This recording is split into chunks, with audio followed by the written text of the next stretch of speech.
My starting point is the observation that liberal, social and conservative impulses actually correspond with and probably arise from our nature as humans. Liberal philosophy based on individual freedom to choose in one's own interest has its ultimate source in our biology. Socialism has its source in the fact that humans have a social nature and have empathy for others. And conservatism arises from the fact that humans are also animals with culture. We possess memory and therefore treasure tradition, language, ritual, religion, and all manner of arcane practice. The liberal, social, and conservative instincts of humans are facets of our biological, social, and cultural natures. It seems to me that all societies exhibit some unique combination of these three facets, and successful societies make provision for them in the right combination. It all comes down to relative emphasis, the relationships between each, and in which sphere of life these impulses are best pursued. Entire libraries of philosophy have been constructed around these three facets of humankind, but their provenance is in fact our common natures. The liberal truth about self-interest is captured in my own modification of Jesus' answer to Satan when tempted in the wilderness. Man cannot live by bread alone, but he does need bread.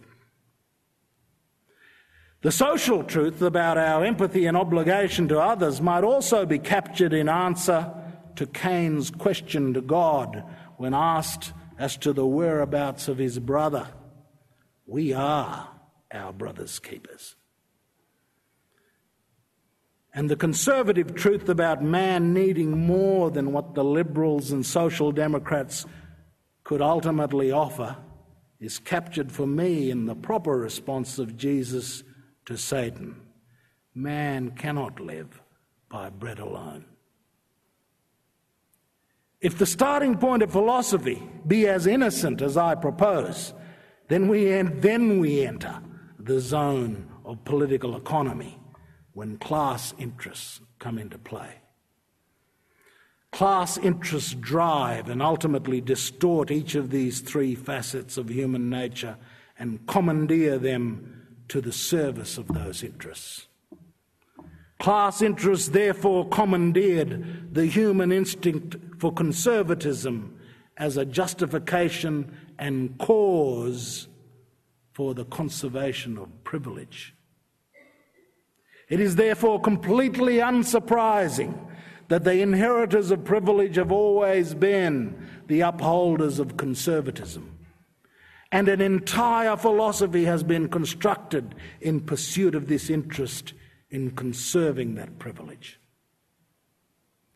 Of course, conservatism contains within it many of the original and valuable human instincts that serve people well, whether or not they are privileged.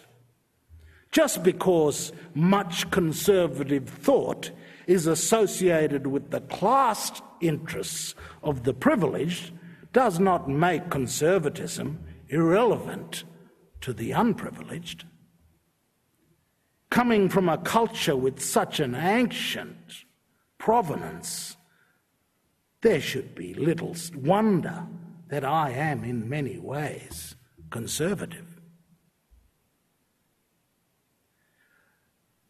When class interests commandeer the basic insight of classical liberalism, then you have the kind of extreme Darwinian philosophy of Ayn Rand, the kind which Kevin Rudd excoriated under the banner of neoliberalism. Whilst people from the centre-left recognise the class interests that drive philosophical and political argument in favour of conservatism and liberalism, there is little self-awareness of the class interests that have come to commandeer socialism. The class interest of the socialist is to commandeer the institutions of the state for the benefit of a political, bureaucratic and cultural nomenclatura. These are class interests no less than that of the liberals and conservatives. And these interests are susceptible to the kind of extreme justification of the more readily identifiable class interests.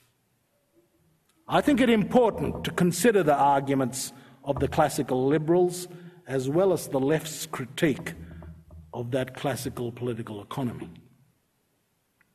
My own approach to dealing with both traditions is that the critics of classical political economy provide a more accurate description of the way the world actually works.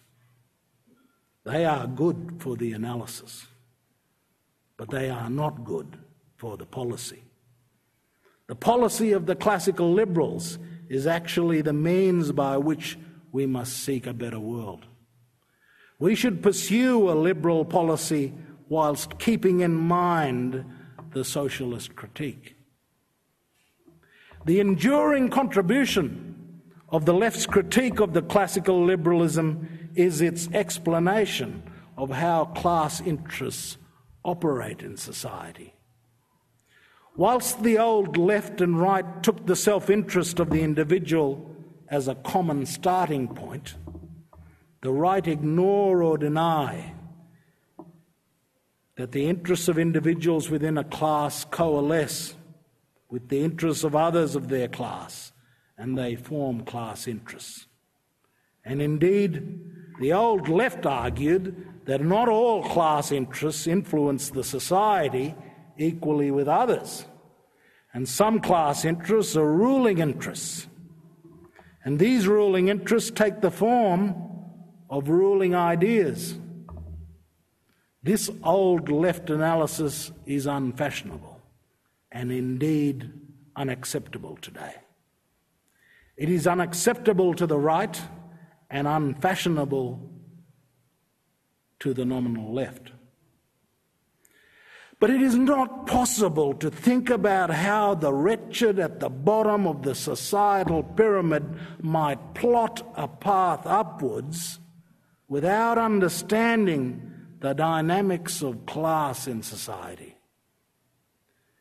There are three ways in which the manifestation of class interests is most important for those seeking a better world for the wretched. Whether the interests of other classes, including the most privileged, may be hostile to the interests of the wretched is the least important. The most important manifestation of the dynamics of class is in the outlook of the wretched themselves. It is their outlook that will either constrain or free them to break out of their condition and to work to achieve a better life. The most damaging thing about wretchedness at the bottom of society is that the wretched possess outlooks that ill suit their advancement.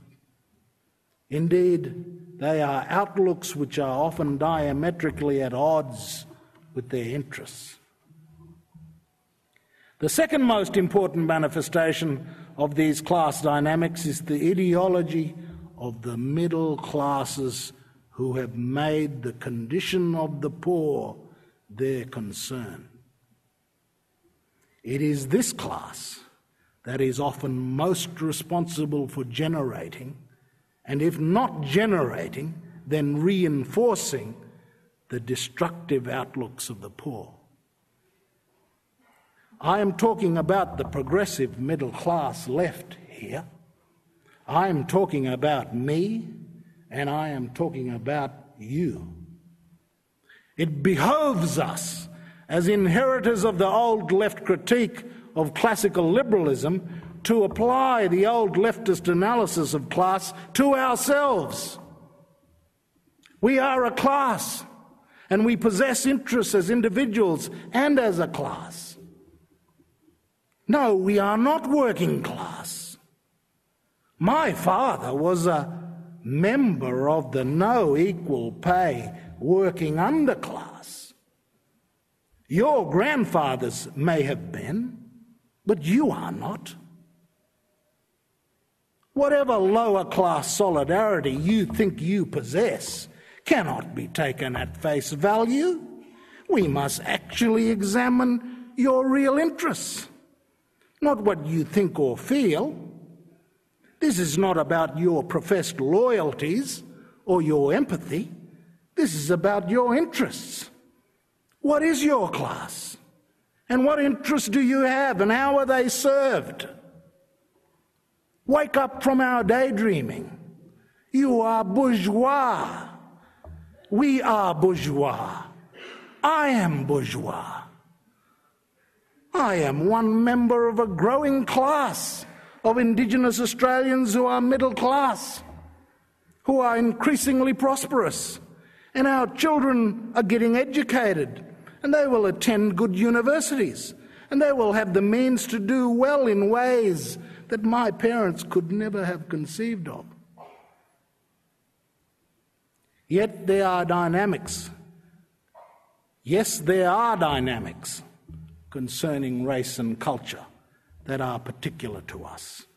But I know of no classical theory of the old left that exempted us from the dynamics of class society on those bases alone. We have class interests, and they are not the same as those of our families and fellow countrymen back home. The tendency of black and white members of the middle-class left to maintain illusions about our solidarity with the interests of lower classes is one of our central problems. These illusions result in members of the middle-class left to not understand that they in fact have more in common with their opponents in the middle-class right than they do with the lower classes.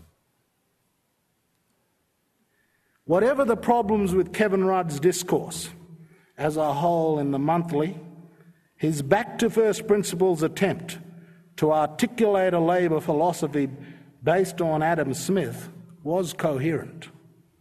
He wrote, "Modern Labor, following Smith, argues that human beings are both self-regarding and other-regarding. He argued that members of the political right distort Smith's liberalism when they selectively speak of the self-regarding values of security, liberty and property. Social Democrats, he contended, are truer to Smith's original philosophy because they add the other-regarding values of equity, solidarity and sustainability." I responded in the Monthly in the following terms: "Yet social democratic solidarity has its limits. The fate of the disadvantaged can be seen to depend too much on the altruism of the economically and socially integrated mainstream.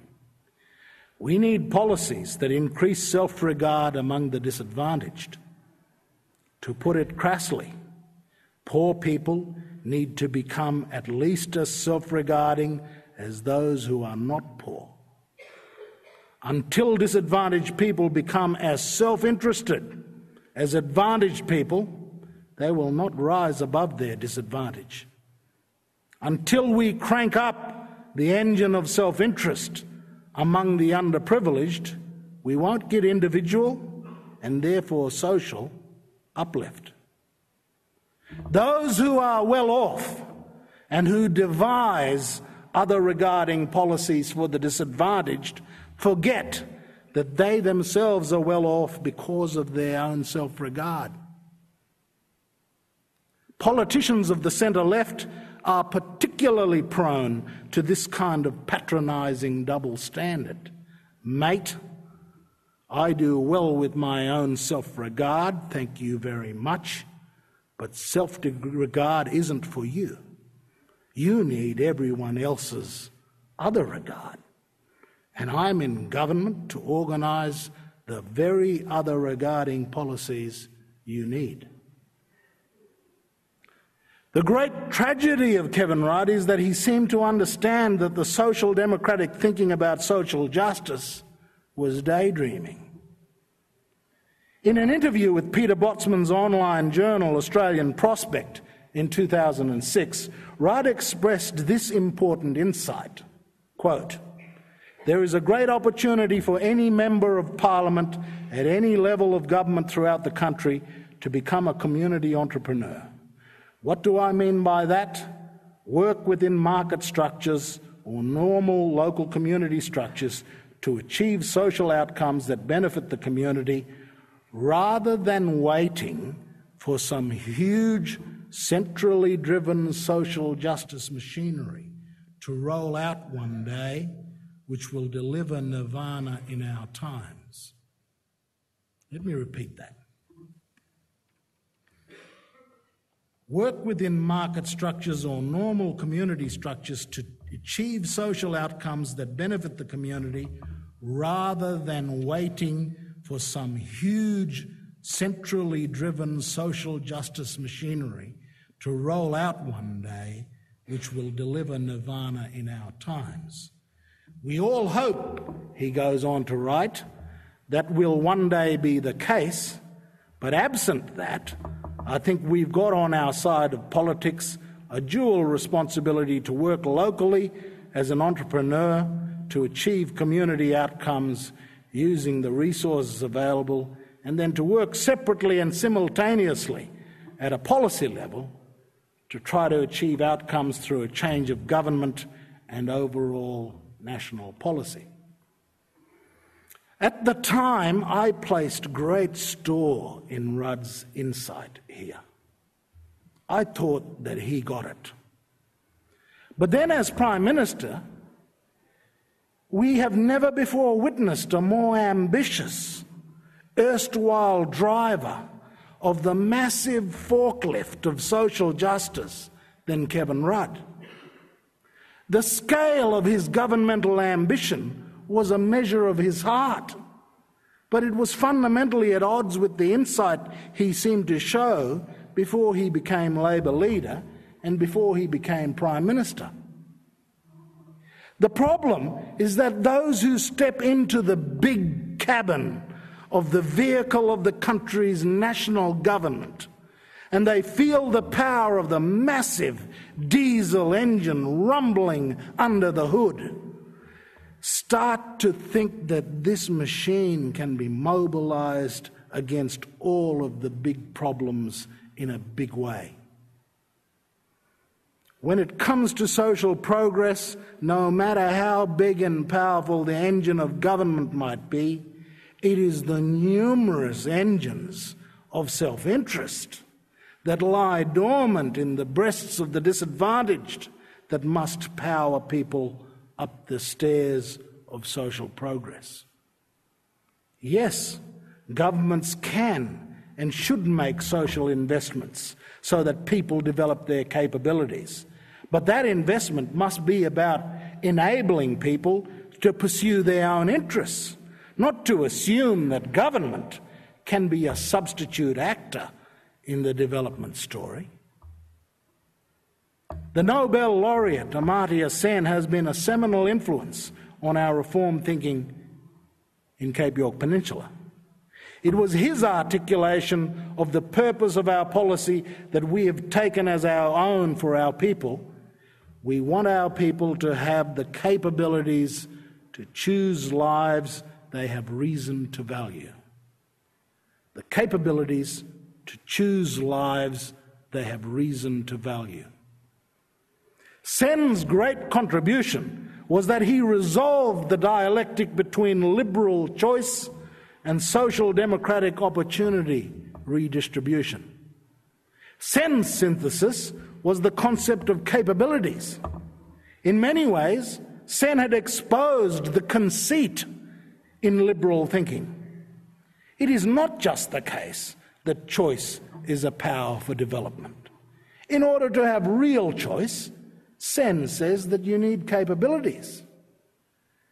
Liberals often forget that the reason why they derive so much power from their freedom of choice is that they have the capabilities to choose. We extended Sen's insight in our own thinking in Cape York when we asked what constituted capabilities. We came up with the following formula: personal responsibility plus opportunity equals capabilities. It is not, as the Social Democrats would have it, simply a matter of opportunity provided by redistribution that produces development. Rather, personal responsibility must accompany opportunity in order to produce true capabilities. You can well have many opportunities in the welfare state, but if someone does not take personal responsibility, then no capabilities will ensue. A society might have good opportunities for health and education, but without personal responsibility, capabilities will not result. This is how we combined the social democratic principle of opportunity investment with the conservative principle of personal responsibility. This is what it means to locate the radical centre. In Indigenous policy, we resolve the long-standing dialectic on Indigenous rights versus Indigenous responsibilities in the following way. We say that our people have a right to take responsibility. We locate this radical centre by understanding that responsibility is the greatest power. It is, in fact, the true meaning of self-determination.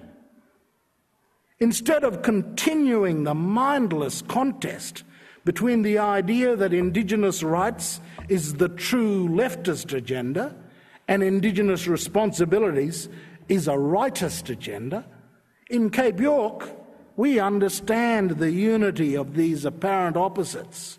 We claim the right to take responsibility as our most important right. There's one classical dialectic which Australians will need to grapple with in order to find the true radical centre, and that is the dialectic between humankind and nature. What is our place in nature? And what is our future in nature? At the present time, there is a major tug of war on two sides about this most important and seemingly intractable question, and we can see no way forward.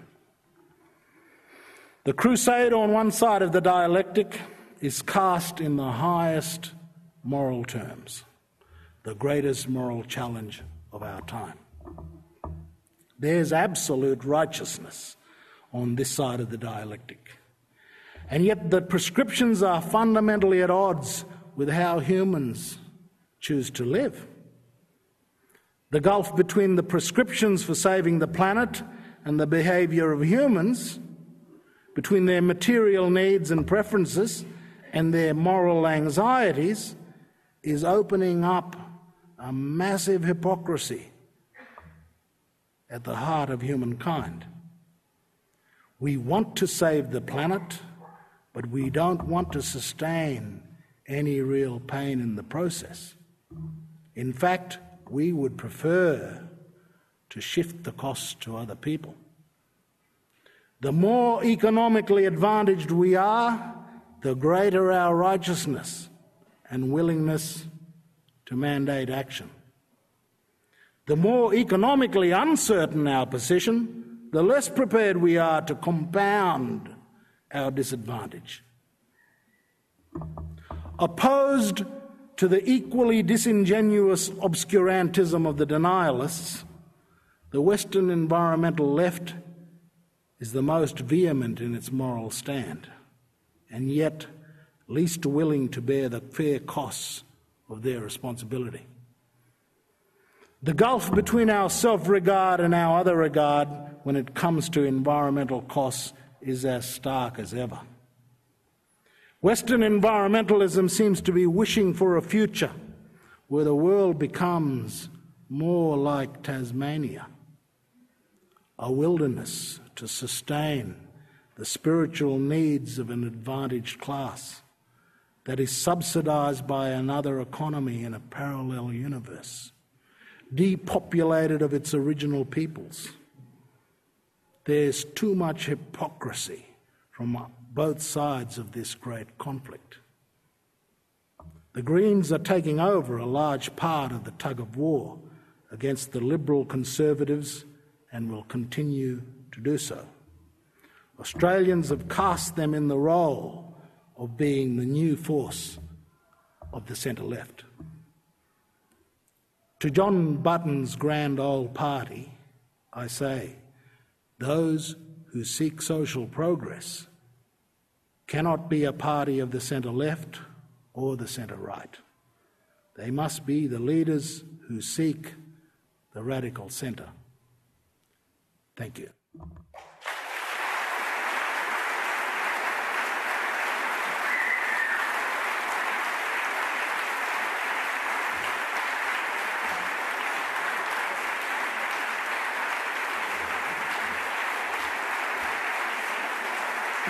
Would you thank Noel Pearson?